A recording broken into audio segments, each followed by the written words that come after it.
आता पाहूया कसा रंगलाय लोकसभेचा आखाडा, त्या संदर्भातल्या टॉप 9 बातम्या।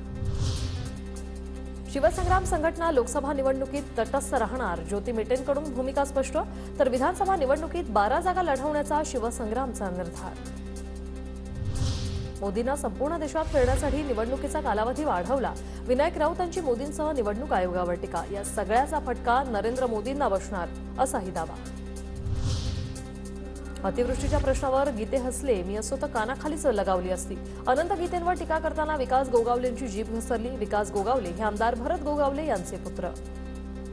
मंडळी, ज्या अर्थाने आनंद गीते बोलतायत, निर्लज्जपणाने हसतायत, माझ्या वडिलांपेक्षा अधिक वय त्यांचं असेल, परंतु साहेब जर तिथं असतो तिथंच कान फोडले असते।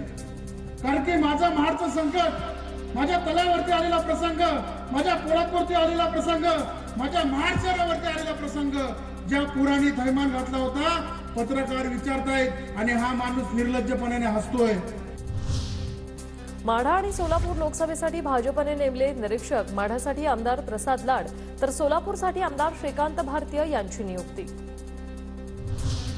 रावेर महायुतीच्या उमेदवार रक्षा खडसेंच्या अर्जावर अपक्ष उमेदवाराकडून हरकत। गौण खनिज प्रकरणातील दंडाचा उमेदवारी अर्जात उल्लेख नसल्याचा आरोप। खडसेंचा अर्ज रद्द करण्याची मागणी। ठाकरे गटाची याचिका निवडणूक आयोगाने फेटाळली। प्रचार गीतामधील जय भवानी आणि हिंदू शब्दावरील बंदी कायम, ठाकरे गटाच्या भूमिकेकडे लक्ष।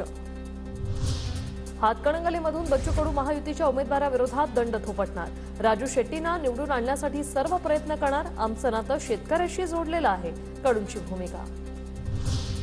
सांगलीतील काँग्रेसची जागा जाण्यामागे जयंत पाटील खलनायक। राऊतांच्या माध्यमातून जयंत पाटलांकडून विशाल पाटलांची खेळी, माजी आमदार विलास जगतापांचा गंभीर आरोप।